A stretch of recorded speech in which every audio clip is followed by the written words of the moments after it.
Bienvenidos, Irene Vélez Froment, politóloga, y Mauricio Alarcón, activista de causas democráticas. Con eso resumo todo lo que hace Mauricio. Bien, la propuesta está hecha. Analicemos dos planteamientos de cada uno de los candidatos en estos recientes debates, en este caso el del sábado, para su pronunciamiento sobre esa temática en especial y el candidato u otras ideas en general. Desde luego, no vamos a alcanzar a cubrir todo lo que quisiéramos, pero hicimos ya un ensayo muy bueno con Oscar Vela Descalzo y Rebeca Morla aquí el viernes. Esto, uno de los puntos de vista de Arauz, 7:16. Salud también es cuidar nuestro ambiente. Y sí me sorprende que algunos candidatos no entiendan lo que es el reciclaje, la economía circular. Jóvenes, pónganse a investigar. Nosotros hemos sido la única candidatura que ha gestionado ya vacunas desde el 24 de mayo. Nuestro gobierno, tu gobierno, va a poder garantizar la vacuna para la población ecuatoriana. Aquí está nuestro cronograma de vacunación. Vamos a empezar, obviamente, por los profesionales de la salud. Pero la vacuna no se pone sola. Necesitamos recuperar nuestro sistema de salud pública. Tuvimos más de 6,000 despidos entre el 2019 y el 2020 en plena pandemia. Vamos a reincorporar a esos profesionales, pero vamos también a invertir en tecnología para monitorear los inventarios de medicina, para poder tener un seguimiento particularizado a las víctimas de la desnutrición y también a tener una historia clínica moderna. Eso es nuestra propuesta. Bien, nada más actual que esto, el planteamiento de este candidato sobre vacuna y salud. Irene. Bueno, primero, buenos días. Bienvenida. Gracias. Feliz de estar aquí de nuevo. A ver, Arauz está jugando aquí en 2 segundos, quemó a sus dos competencias principales. Por un lado trata de llamar la parte de reciclaje, me llama la atención porque trata de apelar al voto que le estaría robando, entre comillas, o que le está perjudicando la presencia de Yacu. Y de ahí, cuando habla de salud, evidentemente lo que trata es una vez más criticar al gobierno de Moreno, decir que todo lo malo con todo el sistema de salud y todas las consecuencias que hemos vivido durante esta pandemia no se forja durante la época del gobierno que lo están parando, sino que es simplemente un mal manejo del morenismo actual. Utiliza una vez más propuestas de solución sin decir cómo se va a solucionar, simplemente se van a recontratar 6,000 personas, apela a los sectores que se sienten más vulnerables y tal vez desprotegidos de este gobierno y dice simplemente se mantiene en la retórica de arreglar todo lo que la traición, entre comillas, eliminó del progreso que ellos habían encaminado. Entonces sí, se mantiene siendo este personaje, no dice cómo, no dice cuándo, habla acerca de gestionar vacunas, cuando el gobierno es el único que tiene esa potestad. No sé con qué potestad ni con qué autoridad se está adjudicando esos poderes. Por ejemplo, Pfizer y demás no quieren ni siquiera tratar con la empresa privada, peor con un partido político que ni siquiera ha llegado al poder. Entonces, al final del día, lo que vemos más de nuevo son propuestas que llegan al corazón, que llegan de alguna forma al hígado, pero con incoherencias detrás e imposibilidad de hacérselas que son preocupantes. Sobre esa misma intervención, Mauricio Alarcón, ¿cuál es tu análisis? Bueno, partamos de lo que sucedió el día sábado. Buen día, Carlos, buen día, Yolanda. Buenos días. En este espacio con mi querida amiga. Partamos, como decía, de un hecho muy puntual. Muchos te dicen el qué, ninguno te dice el cómo, y coincido en ese sentido con Irene que probablemente el tiempo sea corto, pero incluso del punto último que nos mencionaba Irene, la respuesta la dio el día de ayer en una pregunta que nada tenía que ver, que él se reunió en Argentina para el tema de las vacunas con el presidente Fernández, en condición de futuro presidente de la República, una condición que no es otra cosa que una mera expectativa. Pero efectivamente esa intervención simplemente ha apelado al sentimiento. Por un lado, al sentimiento de desesperanza que en múltiples encuestas manifiestan los ecuatorianos, la inseguridad, la falta de empleo, la cuestión de la incertidumbre en el contexto de pandemia, y por otro, apelar a la nostalgia de la bonanza correísta. Recordemos que además no era una exposición ante una pregunta totalmente abierta, no era ¿qué opina usted de la salud?, como para que conteste sobre medio ambiente, reciclaje y demás, sino que se preguntaba específicamente sobre el abordaje, en este caso, de la pandemia. A los otros candidatos se les preguntó algunos asuntos muy similares. Entonces, él precisamente para tratar de distanciarse de los demás, de quitar a algunos adeptos probablemente a candidatos que tienen una postura clara sobre ciertos temas, aborda asuntos relacionados con medio ambiente y naturaleza en salud, algo que a mí me parece totalmente inapropiado cuando la pregunta era muy puntual, tratando así de arañar un poco a quien lo tenía literalmente al lado, el señor Yacu Pérez, y por otro, atacar no solo a la gestión del gobierno de Moreno en cuanto al manejo de la pandemia, sino, como bien lo ha dicho, ante la imprecisión de los otros candidatos, tratando de mostrar que él, sin ser presidente, ya está gestionando. Entendido. Mauricio, lleguemos hasta allí. Tiempo de los comentarios y aportes de Yolanda. Bueno, por un lado es evidente que, sobre todo el día sábado, ninguno respondió a las preguntas que se les hicieron, sino que ya llevaron su propio mensaje y eso fue lo que se extrayó. Parece que ayer hubo algún pedido, ¿verdad?, de la gente del CNE de que por lo menos contesten y luego vayan a lo suyo, que fue lo que se evidenció el día de ayer. Según dicen ustedes, bueno, lo que sí logró hacer él es en un espacio sumamente corto hablar de 3 temas que son medio ambiente, tecnología y empleo. Ahora, por otro lado, yo lo que quisiera también dejar sentado es el cambio de look, de imagen de Arauz. Esto llama la atención porque recuerden ustedes que en las campañas del presidente Correa, más bien lo que se estilaba era una imagen mucho más fresca, ¿verdad?, sin corbata, etcétera, y aquí lo que están haciendo es haciéndole ver mucho más serio, le han cortado el pelito, le ponen saco y corbata, colores oscuros. ¿Qué opinan, qué opiniones despierta esto con respecto a la imagen que están queriendo proyectar? ¿Qué es lo que no funcionó con la imagen anterior que algunos han dado en llamar de peluche? Enseguida pasamos con eso. De mi parte solo algunas acotaciones. Tenemos un cronograma, dice él, de vacunación desde el 24 de mayo. Es irresponsable hacerlo sin saber de qué base parten. Profesionales de la salud son los que van a hacer esto. Ya están siendo capacitados y no es como cualquier inoculación. 6.000 despidos en este gobierno. Ellos votaron 8.000 médicos especialistas trayendo a cubanos, y algunos a patadas del hospital Vaca Ortiz. Tecnología, ajá. Llenaron de aparatos modernos los hospitales sin que ni siquiera los puedan desempacar y peor, completar la instrucción. Un caso, la famosa Gamma Knife, para operaciones de cerebro muy sofisticadas en el HCAM de Quito. Y por último, sistema de salud. El que se ha heredado, desgraciadamente, si se ha cambiado, no es el de ellos, con el agravante que la señora Espinosa se mantuvo de ministra de Salud mucho tiempo y fue nefasta. Nadie se lo dijo, era preciso aclararlo. Ahora sí, Irene, sobre este punto que le llamaba la atención a Yolanda, su cambio de imagen, ¿a qué apela, qué resultado quiere conseguir? Imagen también me sorprendió el cambio de estilo. Nosotros el día sábado, al parecer hubo una llamada de urgencia del día sábado al día domingo, posterior a su presencia en el debate en la primera noche.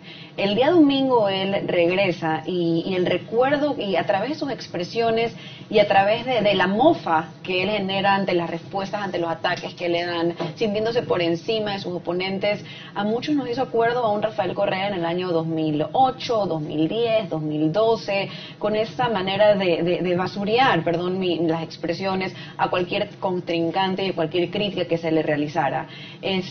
Un tono burlón, una especie de estar por encima de que todo le hacía cosquilla y que todo le hacía, de alguna forma, de todo se podía reír.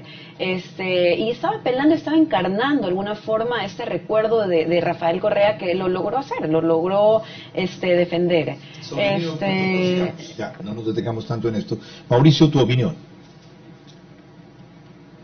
No se lo digo. Que Rafael Correa, cuando participó en los debates en 2006, se presentaba en campaña con camisa remangada y con un látigo, una correa, un cinturón en la mano, pero a los debates como el de la Cámara de Comercio de Guayaquil o el que se organizó entonces en el Teatro Sucre con CNN, acudió muy formalito de traje y corbata tratando de moderar su estilo, ¿no? Así es que simplemente esto obedece a las directrices que generalmente se recibe, tú lo conoces mejor que nadie, de los asesores políticos, considerando el target al que se apunta en función de los distintos programas, ¿no? Una cosa es un programa de radio distendido, otra un debate, ¿no? Y coincido con Irene, Carlos, en el sentido de que hay un antes y un después entre sábado y domingo. El sábado vimos a un señor Arauz bastante descolocado, incluso evadiendo las respuestas, sin querer confrontar con los otros candidatos, cuando el domingo vimos incluso intervenciones con cierto aire de prepotencia, de esa prepotencia propia y característica del correísmo durante los últimos años. Según entiendo, porque en lo del sábado, de las mediciones que ellos hacen,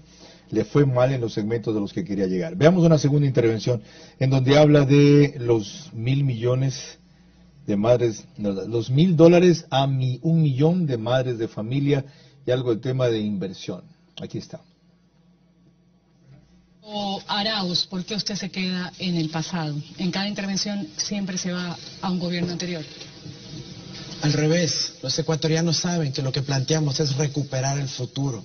Pero el pueblo ecuatoriano tiene memoria y sabe que sí es posible tener un gobierno al servicio de sus ciudadanos, al servicio de su pueblo. Imagínense lo que hubiera sido la pandemia con un gobierno responsable, que sí ama a su pueblo y no entregado a los banqueros. No me puedo imaginar 4 años más entregado a los banqueros. Eso no permitamos eso, ecuatorianos. Ahora tenemos la oportunidad de que veamos simplemente lo que hicimos. Construimos 52 hospitales o los repotenciamos. Imagínense el manejo que hubiésemos tenido de la pandemia. Vimos cómo las madres han sufrido más que el resto en el marco de esta pandemia. Por eso ratificamos nuestra propuesta. Hay que dar una mano a la madre de familia ecuatoriana que nos está escuchando. Por eso la propuesta de $1.000 a 1.000.000 de madres de familia. Yo no sé por qué se oponen a algo que es tan importante. Reconstruyamos nuestro país. Ya lo hicimos una vez luego del terremoto. Bien, un segundo tema. Irene. A ver, la primera cosa que me llama la atención es sobre, imagínense este gobierno con un gobierno, la pandemia con un gobierno responsable. Ni siquiera sé qué comentar sobre ese punto. Yo quisiera decir, imagínense esta pandemia con las instituciones de investigación que hubiéramos podido tener si no los hubieran cerrado en su época. Tuvimos que depender de una universidad para todo el país. Punto uno. Entonces, realmente ya no vale la pena estar desafiando cada una de sus tesis, sino solamente ir a lo puntual. Y creo que Yacu Pérez con esto lo puso muy bien. El discurso correísta el discurso de Arauz se basa en recuperemos el futuro, cuando realmente Yacu, en ese momento el candidato Pérez, derribó esa tesis al decirle, bueno, pero ¿qué tal si recuperamos lo robado del pasado? Entonces, sí, excelente. Entonces, no la tenemos, o no sé si la tenemos más adelante. Después hablamos de Yacu, pasemos ahorita a la misma opinión de Mauricio sobre lo que acabamos de ver. Yo no quiero ni imaginarme lo que hubiera sido el manejo de la pandemia en manos del gobierno anterior. Creo que lo vivimos bastante de cerca cuando el terremoto en Manabí, y pues probablemente hubieran dicho que como las arcas del Estado estaban quebradas era necesario subir impuestos, subir el IVA 2 puntos más. En esta intervención de Arauz incluso se menciona una cifra que ya ha sido desmentida a través de la verificación, de que no hay tales 52 hospitales ni construidos ni repotenciados, es un gran menor. Y una cosa que creo que es importante, el discurso de Arauz va cambiando con el tiempo. Cuando propuso el tema de los $1.000 en el mes de diciembre, hasta pocos días atrás, cuando empieza a criticarse de manera formal el formulario que está disponible para los ciudadanos, se habla de familias, se habla de jóvenes, se habla de desempleados. Ayer ya habló de $1.000 a las mujeres. Entonces terminaremos quizá viendo $1.000 a las mujeres menores de 25 años de estrato socioeconómico y empezarán a pulir el tema porque saben que, aunque nos digan lo contrario, es una propuesta demagógica, ayer quedó en evidencia ello, que por supuesto lo único que busca es pescar los votos que faltan para consolidarse en una segunda. Interesante aclaración. Yolanda, tus acotaciones y comentarios de esta parte. Lo que es sumamente peligroso es no solamente ser demagógico, que de alguna u otra forma todos los candidatos emplean eso de la demagogia, pero la mentira es lo que más hiere en este sentido. Por ejemplo, él terminó hablando del terremoto Manabí, como si ellos hubieran hecho alguna cosa ahí, cuando sabemos todos que más bien se robaron todo el dinero de Manabí, y como dice Mauricio, además habiendo aportado todos los ecuatorianos en ese sentido con la subida del IVA. Entonces, esto de la mentira, como digo, hiere mucho. Y por otro lado, cuando él se tiene que hablar de temas puntuales, de dar datos o algún tema que se le pide especificación, lo que él se sale por la tangente diciendo que ya lo pondrá en Facebook posteriormente. O sea, simplemente se basa en toda aquella propuesta demagógica y no da ningún dato certero sobre cómo va a llegar a hacer las cosas. Enseguida, Irene Vélez Froment y Mauricio Alarcón analizan dos intervenciones realmente, porque son nada más un fragmento, una propuesta de Guillermo Lasso. Mis observaciones en esta parte: en efecto, si les tocaba manejar algo peor como es la pandemia, el descalabro hubiera sido total. Los 3.500 millones de dólares usados para Manabí fueron un atraco. Mucha de la gente que participó en eso está procesada, y otra que ferió lo que quedaba en la cárcel. 52 hospitales, fenomenal infraestructura, ya, fenomenal corrupción, a un costo descomunal, con equipos que no siempre funcionaban. Lo que tiene la salud pública en el Ecuador son médicos, principalmente. Los repotenciamos, claro. Llevaban a la inauguración de uno los aparatos del otro y luego los volvían a cambiar de lugar, y se veía como a la semana no podían funcionar. En efecto, cambió la propuesta de $1.000 a 1 millón de madres. Antes se hablaba de una renta básica universal, que después se dijo que no era de su campaña, de $400 mensuales durante el primer año, lo cual daba una cifra de 4.800 millones de dólares aproximadamente a lo largo del año, en una economía que ellos dicen recibirán quebrada. ¿De dónde? El gran problema es cómo hacer que esto que estamos analizando en sectores medios y altos, que es donde principalmente llegamos, sea entendido, procesado por sectores de estratos menos informados, pero presionados por desesperación, por decepción, por frustración, debido a diversos factores que los remata la pandemia en estas circunstancias. Decía el otro día que mucha gente, parece dispuesta a jugarse sus últimas fichas como si esto fuera un juego de casino a pato o gallareta. Lo pongo todo a un solo número. ¿Ya? Estoy tan mal que o me arruino o me saco la lotería. No se procede así con el voto. El análisis de la intervención de Guillermo Lasso, de dos de las de él, cuando volvamos, 7:33. La intervención de Guillermo Lasso que queremos analizar esta vez en este orden: Mauricio Alarcón e Irene Vélez.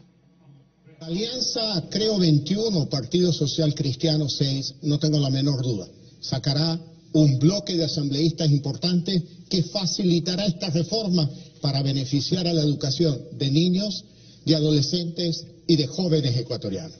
En este segmento hay un tema importante: los grupos vulnerables. Yo quiero referirme a cerca de 300.000 familias ecuatorianas, 1.200.000 ecuatorianos que pasan hambre, literalmente hambre.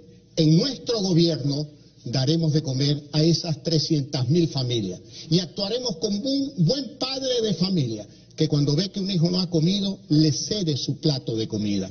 En nuestro gobierno la prioridad será llegar a hambre cero de estas 300.000 familias ecuatorianas afectadas por la crisis económica y por la pandemia. Bien, Mauricio, tu análisis de esa intervención. Tratamos de lo último. Nuevamente se dice el qué, pero no se dice el cómo. Indiscutiblemente la situación de crisis en el país ha afectado a un grupo de familias no menor. La cifra es correcta: cerca de 300.000 familias en este momento han pasado al sector pobreza, a no tener ni siquiera la posibilidad de alimentarse una vez al día como debería ser. Deberían ser 3, por supuesto, pero en función de los niveles se habla de al menos una vez. Así es que los datos son ciertos, pero no se dice el cómo. Y queremos llegar al hambre cero. ¿Cómo? No es cuestión de usar una frase tan demagógica como la que usaban los padres con sus hijos, de me voy a sacar la cuchara de la boca para alimentarte. ¿De qué estamos hablando? ¿Cómo se lo va a hacer? ¿Con qué recursos? ¿Con qué acciones? Además, cuando menciona grupos vulnerables, creo que comete un error, porque no únicamente población o grupo vulnerable es el de los pobres. Hay otros grupos vulnerables que lamentablemente no hemos escuchado por parte del señor Guillermo Lasso en cuanto a qué hacer y cómo hacer. Ayer se abordó, por ejemplo, temas de violencia de género. Hubiera sido muy interesante escuchar su postura, o situaciones que otros candidatos abordaron en cuanto a pueblos y nacionalidades indígenas o grupos afroecuatorianos. Gracias, Mauricio. Prosigamos con la misma brevedad. Después, sigamos con brevedad, por favor. Irene. Bueno, lo que a mí me llama la atención es un cambio en el discurso de un Guillermo Lasso en campañas anteriores al actual. Es la primera vez que da un discurso, que tiene un discurso tan paternalista. En un momento incluso habla acerca de él como un estado padre que quita para dar. Es primera vez que habla sobre hambre cero. Lo que se entiende antes era más sobre quitar impuestos y dejar al ciudadano libre. Ha cambiado un poco en este énfasis a donde le está haciendo. Esto aquí simboliza dos cosas. O la primera, el nivel de crisis en la que se encuentra en el país, o la segunda, que es que su competencia puede estar llegando a través de propuestas, entre comillas, demagógicas, de una forma más interesante y penetrante en la sociedad. Yolanda, tus aportes y comentarios de esta primera parte. Muy rápidamente, ¿cuál es la diferencia entre una propuesta de 300.000, de cero hambre para 300.000 familias en el Ecuador y $1.000 para madres de familia? La diferencia está en la credibilidad de quien lo dice y la experiencia adquirida con anterioridad. Una cosa es que nos lo diga alguien que ha sido exitoso en la vida y que ha demostrado una trayectoria limpia, y otra cosa es que lo diga quien lo está diciendo, el candidato Arauz, quien, más allá de su juventud, que eso no es ningún óbice para ser candidato a la presidencia, ha tenido muy poca experiencia en el ámbito público y tampoco tiene mucho que enseñar en el privado. Coincido con los vacíos que ustedes encuentran, Irene y Mauricio, en esa intervención, y creo que es falta de una práctica mayor para aprovechar al máximo el minuto que te deja, o los 2 minutos, un formato como este para incluir lo que faltó, el cómo. Por ejemplo, ¿por qué de repente el paso al asistencialismo si la vía fue otra, el crecimiento de la economía? Lo importante fue lo menos destacado. De lo que yo sepa, es la primera candidatura que identifica, dentro de esto que denomina grupos vulnerables, el sector en emergencia. Hay 300.000 familias que pasan hambre. Emula lo de cero hambre de Lula, por ejemplo, en Brasil. Yo creo que, como decía Irene también, se han dado cuenta que hay un sector que le está ganando el electorado con propuestas absolutamente irreales. ¿Sabe lo que están haciendo sus rivales? Uno de ellos. Como ellos ofrecen conectividad y teleeducación, están ofreciendo gigas, porque han detectado que aún en casas de segmentos muy populares hay 3 celulares por casa. Entonces, hasta que le lleguen las tablets, que es la propuesta de ellos, la conectividad que se instale, que toma un tiempo, los otros dicen gigas. O sea, inmediatamente te habilitamos el uso de tu dispositivo electrónico. ¿Quién creen que está atrás de eso? Vinicio Alvarado, por supuesto. La otra intervención de Guillermo Lasso es esta. La economía es como un avión que tiene 2 motores para volar muy alto, para poder crecer, para generar inversión, para crear empleo, para facilitar el emprendimiento y generar ingresos para la familia ecuatoriana. El un motor simboliza la economía privada, de la cual hablaré más adelante. El otro motor simboliza la economía pública, la economía del Estado. Ese motor está averiado. ¿Por qué? Primero, porque no tiene liquidez. Está atrasado en el pago de sueldos y salarios, sus obligaciones con la seguridad social y con los GATS. En segundo lugar, está sobreendeudado. La deuda es un peso muy grande en su economía. En tercer lugar, es ineficiente. En cuarto lugar, está cooptado por la corrupción. Y esto es consecuencia de la mala administración de los últimos 14 años en el Ecuador. Por lo tanto, ese Estado tiene que cambiar. En primer lugar, no hay que subir impuestos. Todo lo contrario, hay que bajar determinados impuestos, como el impuesto a la salida de divisas. Hay que aumentar la producción petrolera. Hay que ser más eficiente en el uso de la energía eléctrica. Hay que aprovechar los minerales que tiene el Ecuador respetando el medio ambiente. Y además, ese Estado tiene más de 400 empresas públicas, todas deficitarias y mal administradas en su gran mayoría. Por eso necesitamos un gobierno... Bien, hasta allí. Solo les pido más brevedad. Mauricio. Directo al grano. Coincidencia total en el motor averiado por falta de liquidez, por el gran aparato que representa el Estado. Utiliza nuevamente Lazo la analogía que ya la venía repitiendo en últimos espacios de discusión, la del avión de dos motores. Si un avión tiene solamente un motor en funcionamiento, planea, pero corre el riesgo de estrellarse, y precisamente ocurre lo mismo con la economía. Si bien en estas afirmaciones que hizo hay errores, como hablar de más de 400 empresas públicas en el gobierno, es una afirmación incorrecta. Hay que reconocerle al gobierno de Moreno que al menos por ese lado hubo liquidación de empresas que no servían para sus efectos prácticos y que el Estado es un pésimo empresario, pero creo que independientemente de lo que pensemos en la posición del señor Lazo, expuso bastante bien en el tiempo que se le dio cómo poder reactivar estos dos motores para que se pueda lograr algún resultado. Y creo que eso se basa en su experiencia personal de generación de riqueza, ¿no? Irene. Bien, Guillermo Lazo, la parte buena de su estrategia es llevarlo al campo de la administración, para que el ciudadano entienda que esto es un problema de haber administrado malos recursos, donde él sí tiene una imagen, que su experiencia habla por él mismo. Así que por esa parte, semióticamente, podría ser efectivo. Sin embargo, la explicación, si bien podríamos decir aquí se encuentra lógica, es clara y demás, hay que ver si llega a un electorado que es donde debe estar llegando. A propósito de esto último, enseguida, Yolanda, es la primera vez que hay un debate con ese alcance, es decir, hubo cadena nacional de radio y televisión, y es la primera vez que se tenía la oportunidad de llegar a sectores populares que ven mucha televisión abierta. 40% de lo que denominan pueblo ve televisión por televisión abierta, si no es más. No tienen el medio que está transmitiendo lo nuestro ahora, es decir, cableras. ¿Y qué decir de radio? Me refiero a las dos que retransmiten Veraz, Caravana, gran entrada popular, sobre todo por el fútbol, y Di-Blue, 88.9. Y en ese sentido, no creo que segmentó su intervención lo necesario para a ese sector comunicarle lo mismo en otro lenguaje. Demostró dos cosas inequívocas: solvencia y serenidad, es decir, él proyectó imagen de estadista. Pero esa oportunidad no se la aprovechó a fondo. Yolanda. Esa oportunidad, sin embargo, pienso que sí la aprovechó el candidato Arauz, aunque sea mintiendo o diciendo las cosas de forma exagerada. Con respecto a lo que dice Mauricio, aunque sea mintiendo.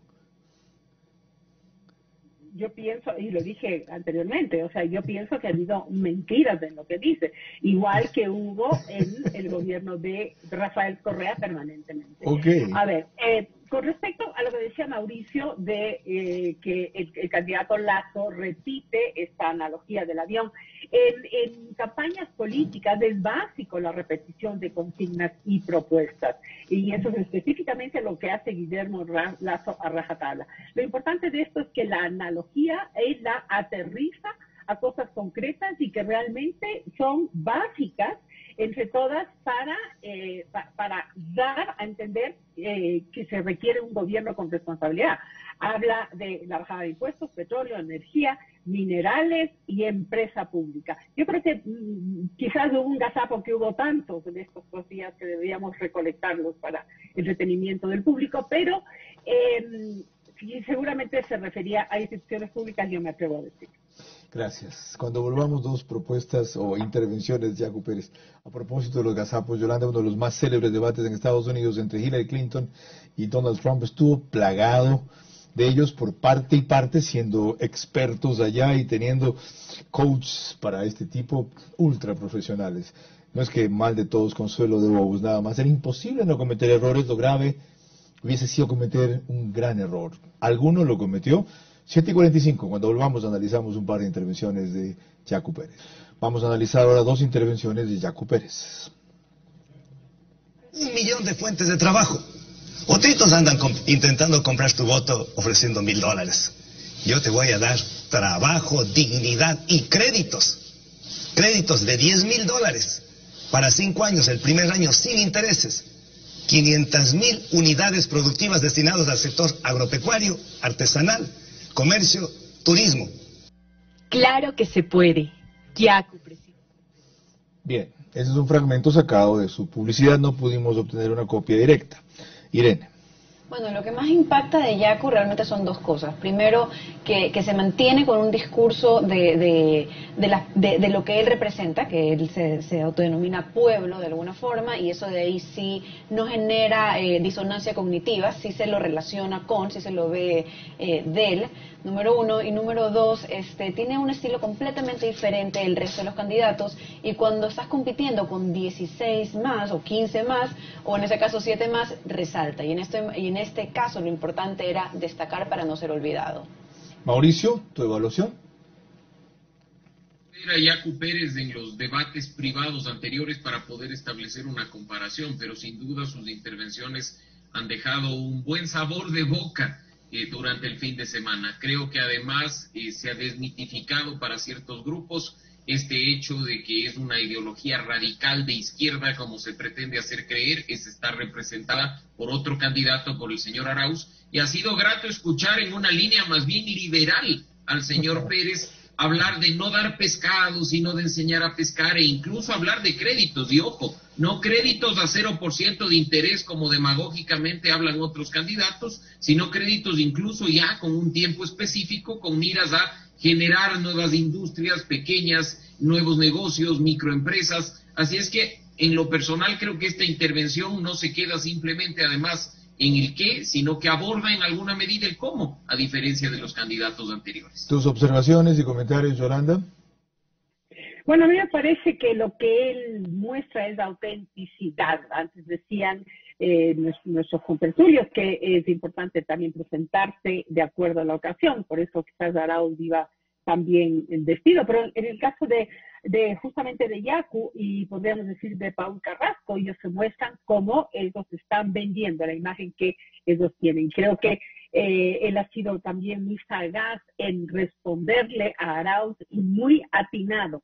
Cuando yo hablo de mentira, no es algo que me sale a mí simplemente del guarguero, como se dice aquí en la sierra, sino que basada en lo que le dijo Yaku Pérez, en el sentido de esta propuesta de los $1,000, ¿no? Es algo que está prohibido en la legislatura que pueda hacer el Banco Central. También lo leí el fin de semana en uno de los prestigiosos periódicos de la Nación. Un complemento solamente antes de pasar con la segunda intervención de lo que Yolanda describe. ¿Qué hizo Yaku Pérez? Se llama sobre todo inteligencia. Él está en una lid nueva de esta magnitud. La prefectura de Azuay es otra cosa, de paso en Azuay le va largo adelante en las encuestas, en la cual comenzó haciendo lo que le parecía y ha estado haciendo lo que los estrategas le aconsejan. Tiene ya su segmento de votación bastante afirmado, un sector de voto indígena, quizás 5%, un numeroso anticorreísmo, pero con una tendencia que no es de derecha, y mucha gente joven, sobre todo millennials, con el tema del discurso ambiental. Su posicionamiento etario es un tipo relativamente joven, 45, 50 años, creo, algo así. Y él ayer buscó llegar a ese electorado porque el otro lo tiene de alguna manera y no se va, ni no va a desertar por lo que él empezó a hacer. Eso es pragmatismo, se llama. Y cuando lleguen al gobierno ya van a ver que hacen lo mismo. Es decir, yo prometí esto, pero he encontrado otra cosa, así que no puedo hacer lo mismo. Ya veremos a quién le toque si se lo permitimos. La segunda intervención de Yaku Pérez son las 7:57 para examinarla de parte de Irene Vélez Froment, Mauricio Alarcón y Yolanda Torres. Ir descentralizando progresivamente a los gobiernos locales. Tercero, hay que ir con una auditoría y sanción a todo el reparto de hospitales, a la corrupción y a la adquisición de los medicamentos. Mientras otros estuvimos de lunes a domingo trabajando, atendiendo a nuestro pueblo, otros estaban festinándose los recursos. Por lo tanto, si hay algún sector que esté en primera línea y que merece nuestro respeto, admiración y darles todo el apoyo, es no solamente los médicos, es a las enfermeras, es a los trabajadores de la salud, absolutamente a todos. A ellos no hay que despedir como está haciendo este gobierno. Hay que garantizar la estabilidad y darles los incentivos porque están cuidando la vida de cada uno de los ecuatorianos. Ahí tienes un nuevo elemento, Irene. Realmente a Yacu sí se le cree lo que habla, por dos motivos. Primero, no propone algo que es descabellado, sino que habla a partir de una lógica que, si no viéramos necesariamente al personaje y tal vez lo que simboliza para varios sectores de la sociedad, que se acuerdan de octubre del 2019 y demás, el discurso en sí no es algo que está alejado de la realidad, número uno. Y número dos, tiene, digamos, la autoridad para llamar a los otros otritos. Tiene la autoridad de decir, yo sí soy oposición, yo sí he estado en la primera línea de batalla. Tuvo mucha suerte de poder estar contra Arauz, creo que eso lo subió en el debate, y también tuvo la suerte que se llama, bueno, que se ha discutido aquí, de primero tal vez no hacer tanto caso a los estrategas, sino mantenerse auténtico tal cual es. Creo que eso es lo que le ha sumado puntos. Mauricio, tu opinión sobre esta misma intervención y el candidato en general. Dos puntos destacados de la intervención. Por un lado, hablar de un tema que preocupa, de acuerdo a sondeos y estudios de opinión a los ecuatorianos, que es precisamente la descentralización. Lo aborda además desde una óptica, de nuevo, bastante liberal, que no ha sido propia de los movimientos de izquierda, mucho menos de los movimientos indígenas en los últimos años. Y el segundo, que en una intervención tan corta apela al sentimiento, y al sentimiento de dos grupos específicos. Por un lado, sin mencionar nombres, se refiere al reparto de hospitales, un término que ha quedado muy calado en la memoria de los ecuatorianos y que sabemos se asocia a una ex ministra del gobierno de Lenín Moreno, y creo que con eso intenta precisamente atacar a un punto y ganar puntos de cara a la ciudadanía.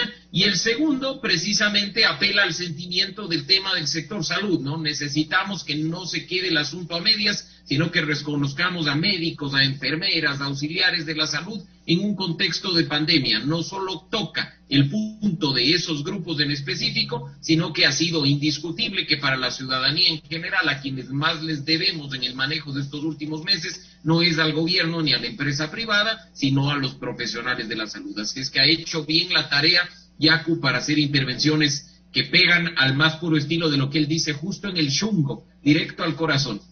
Tras la intervención de Yolanda, tengo una pregunta igual para los tres. Se las anticipo para que no me la vacíen antes. ¿Ya? ¿Hubo un ganador en esto? ¿O hubo uno mejor de los tres? ¿Por qué? Eso de alguna manera lo han dicho ya. ¿Y a quién afecta o beneficia? Yolanda.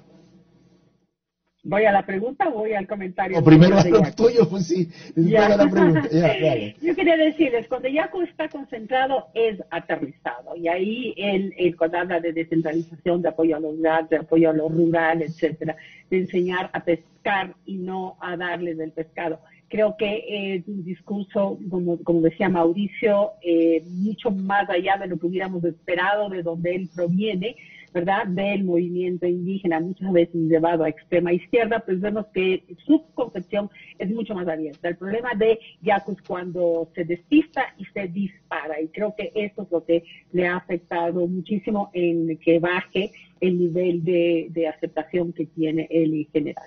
Qué importante distinción, Yolanda. Ok, yo le hago eso una acotación antes de reiterar la pregunta. Por eso mismo yo no le creo al aterrizado. El aterrizado dice lo que tiene que decir para ganar. El que tú ubicas como despistado o disparado es el que prevaldrá si gana la presidencia de la República. Lo he vivido, lo he visto. ¿Ok? Y en un tema específico, el de la minería, donde creo que él debió haber mantenido su posición, que era radical, ya hizo un giro.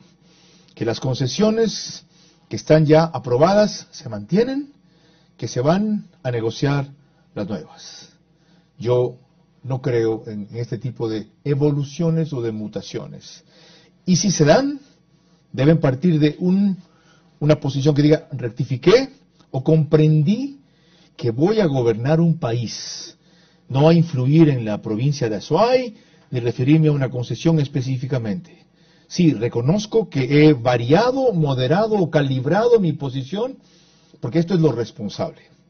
Entonces, a quienes tienen ese tipo de giro para impresionar a la gente, ganar y luego venir con el cuento de toda la vida. No los voy a cansar con una anécdota de cuando estuve en el gobierno de Durán Ballén. Un dato puede que la cuente. No les creo. Prefiero a alguien que aún en concepciones equivocadas o inviables las mantiene, a que, no me fue bien con esto, pongo esto.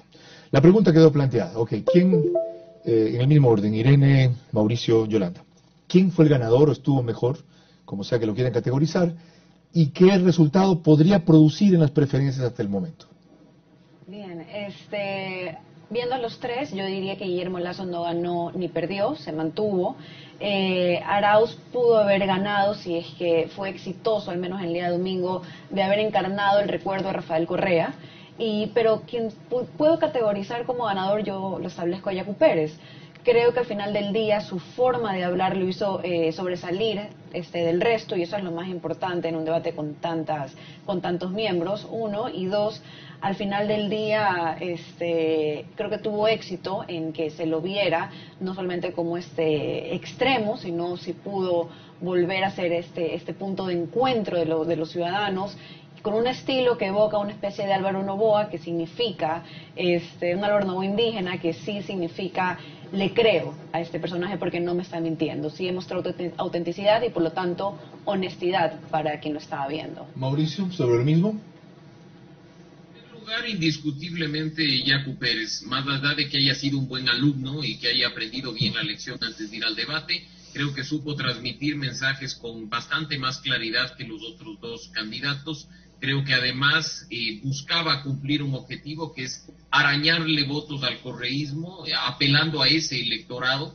Veamos si efectivamente eso se logró en función del formato del debate y en función del alcance que haya tenido, pero al menos demostró ser un buen alumno y un buen participante en este foro más que debate. En segundo lugar, Guillermo Lasso, que coincido con Irene, ni gana ni pierde, se presenta como es. Probablemente lo más importante es que recupera su estado de estadista, valga la redundancia. Tú le ves nuevamente a una persona sobria, bastante solvente en sus intervenciones, al igual que se ha visto en ocasiones anteriores. Una persona que, si bien no concreta algunos temas, presenta su plan de gobierno, repite también aquellas frases que ya se han venido diciendo en los últimos días. Y creo que, más allá del cambio entre sábado y domingo, el gran perdedor de estos tres es el señor Arauz, más allá de que esté encabezando las preferencias electorales. El hecho de haberse mostrado de una forma el sábado, de otra forma el domingo, y de tratar de emular el estilo